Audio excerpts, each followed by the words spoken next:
Hello and welcome back to Rage Gaming. My name is Hollow, and today I am finally once again talking about Blue Protocol. This free-to-play, anime-styled former MMO, now action RPG, has changed a lot in its development and is upcoming finally with a release date, a beta, and loads of other details. I've been talking about this game and following its development for years. I've also actually played it back in early 2020. And with the news that's dropped recently, I've been waiting for a chance to finally talk about it, but we've been so busy, I finally can now. Their original plans, along with a lot of what the game is and the names of stuff, has changed a lot. We were previously hopeful for a global release after its planned initial release in Japan exclusively, thanks to the fact that it is in dev by Bandai Namco. Now we don't have to hope at all because the game is officially launching globally from the beginning and is set to do so in the second half of 2023 with a beta planned before that. But further, a major topic for Blue Protocol was obviously console release, since in that original network test that I played, controllers were already fully supported and worked very well. Yet we had no official statement of console release beyond that they would like to do it at some point. Well, we now know the game is coming not just to PC via Steam,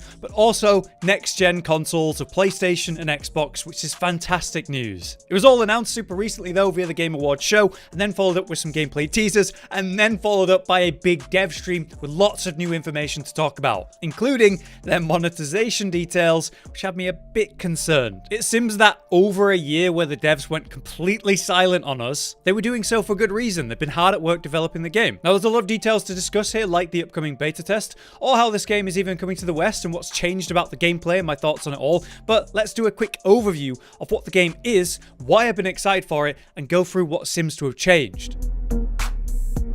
Blue Protocol is once again the upcoming online action RPG that was once considered an MMO. Now, the devs refer to it as a game with MMORPG elements, which is still weird. However, if you are excited for a new MMO style of game, you should still see it as that. Having played it myself, I can tell you that areas will be jam-packed with other players, and in the few days that I had to play, I saw walls of people, whether it was fighting mini-bosses in the open world, grouping up with random people to take on the gauntlet dungeon that was there, exploring weird spots on top of mountains. I'd still bump into people. And the city, the main hub, was packed with people, whether they were dancing in unison or circled up or running about their business. The game very much felt like an MMO to me, just with layers or channels to separate things. But within this game, you will be able to play completely solo or play with others via matchmaking or party up systems with friends. Now, while the game follows a rather anime-esque visual style with its cel-shading, the storyline is also like that in this world of Regnus. We play in this sort of ruins of an ancient civilization filled with treasures and secrets, and we kind of wake up to begin with having no memory of what's going on, who we are and why we're here, and we follow the story of basically finding what happened, recovering our lost memories. Through that, we'll meet a lot of interesting characters with their own plans and hopes, and ultimately, our story and quest will determine the fate of the planet, at least according to the Steam description, so those are some high stakes. When I played that network test, it was entirely in Japanese, so I couldn't exactly understand everything, but it was very expressive and there was a lot of little cinematics in-game going on. I feel like it could be a fun one to play, just for its story. But what about the combat and classes? Well, as we said, it is an action RPG, meaning you've got a character in a 3D space that fights enemies through careful positioning and accurate real-time aim.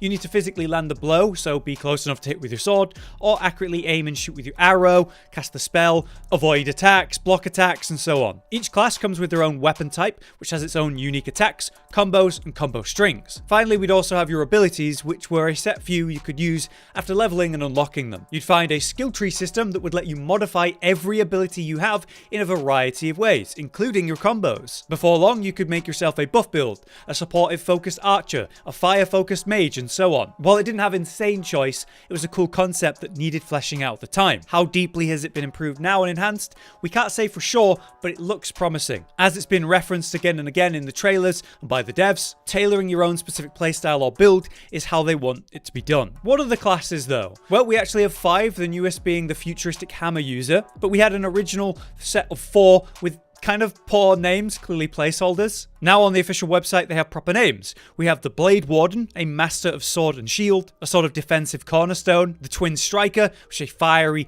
axe user who has lifesteal abilities. The Keen Strider, which is the new name for the archer type, who specializes in mid to long range fighting and support abilities. Our mage is now the Spell Weaver, with high damage casts from a distance. And finally, we have the Foe Breaker, the said hammer user with earth-shattering attacks. Fairly standard concepts, but it's going to be up to you to change and update them. The mage could be using ice, fire, or electric element types, and you could focus in on any one of those. Major differences in the pace and mechanics of the combat is what we're interested in though. Over the development of the game, I've seen the new jumping plunge attacks, grouping of mobs, counters, and so on that have added more depth to the gameplay. Newly in a dev stream we're going to talk about shortly, they showcased a new element system that's going to be very important to the endgame, using 6 core elements that play a role in all combat, built up by using types of attacks players will use against their target. These elements do something relevant in an obvious way after proccing them. Fire will deal damage over time, ice will slow them, thunder might stun them, earth makes them take more damage, light reduces the damage they deal,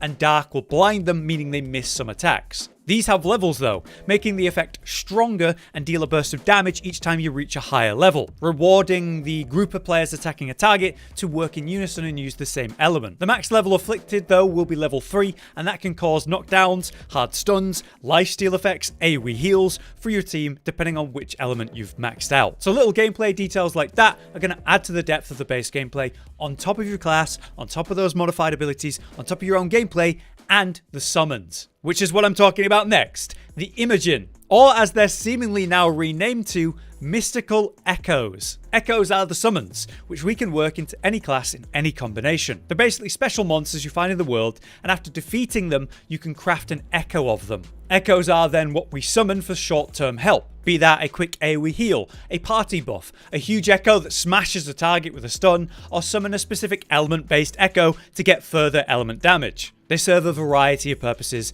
like even a mount, encouraging your exploration to go out there and defeat everything you can, and then work on crafting your own echo of it to pull out when you need. In the network test, we had 2 slots for echoes, so we could swap those in and out, but when we were out in the world, we could only pull out the one of the 2 that we currently had active. We would find mini-boss versions of these monsters, and that would be a great way to unlock those, although they would often be dogpiled in the network test, or the full-on world bosses, one of which was tested all that time ago, which was a sort of giant futuristic dragon. These were done in much larger raid-style groups, which were very dangerous, but had big rewards.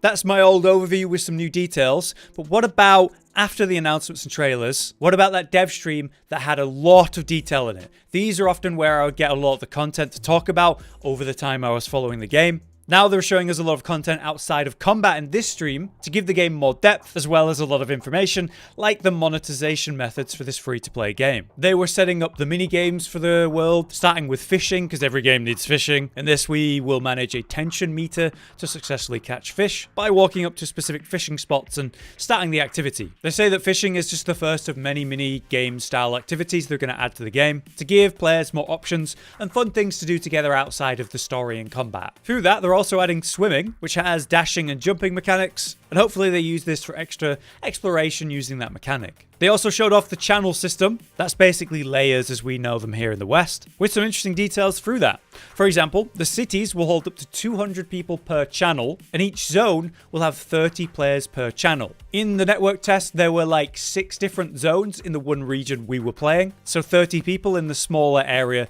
you're playing in. Missions, dungeons, and otherwise work in 6-man parties, while raids can have up to 30 people at once. The raids are, much like in that network test, going to be packed then. Camps were also introduced as a place to socialize and relax between adventures, also serving as a function for grabbing some buffs while you're there and being a safe area where you don't need to worry about combat as a quick way to restore health. They've added portals around the field zones as well, meaning we can teleport from camp to camp at specific places, which is great because that didn't exist before, meaning you had to run from the city to the zone you were currently progressing, which was quite annoying at times. They showed off some further details like various customization you'll be able to do, and the new photo mode to let you take snapshots with friends and do emotes and so on. But besides a lot of these little details, monetization was addressed. As we all knew, the game will try to make money through a shop system called the Regna Store. Now they've also outlined a season pass, some gacha systems, point stores, and a season store. Apparently all these systems are powered by what they're calling rose orbs.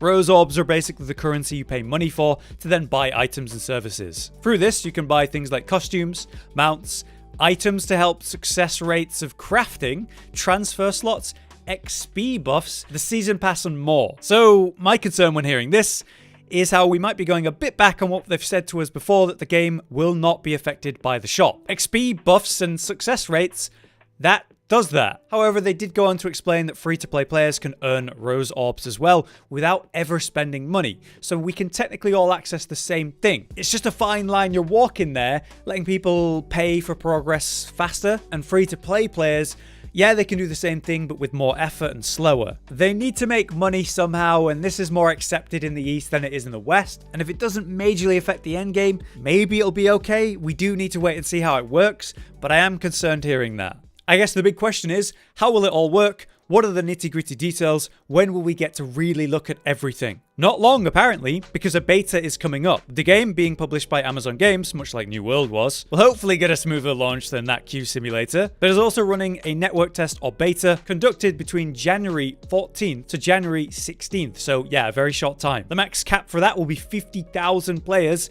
So they'll be running a lottery to randomly select the testers of all the signups. So best of luck if you do sign up. Personally, I'm looking forward to more of the details and a proper look into how everything works. I know I'm going to have a lot of fun with the game. I just hope that it does well and survives long and they don't over monetize it. From here on out though, I hope to stay up to date with Blue Protocol news, and hopefully if I'm lucky enough to get into that beta, I can make videos about that. Either way, I'm really happy we finally have some updates and proper substantial ones all at once like this. If you guys want to take a proper look at the game though, and my experience with it, you can check out my full overview I did of my time playing in the original beta back in early 2020. I cover everything I can think of there when it comes to the main aspects of the game and what it was like to play, and then you could also do your own comparison of the gameplay back then to the current gameplay in the trailers. But that is everything for now, my context and personal experience compared to the news we've had. If you have anything to add, then drop it in the comments. But I should be back again when there's more Blue Protocol news to talk about. Until then though, I've been Hollow, you've been you, thanks for watching, and I'll see you next time.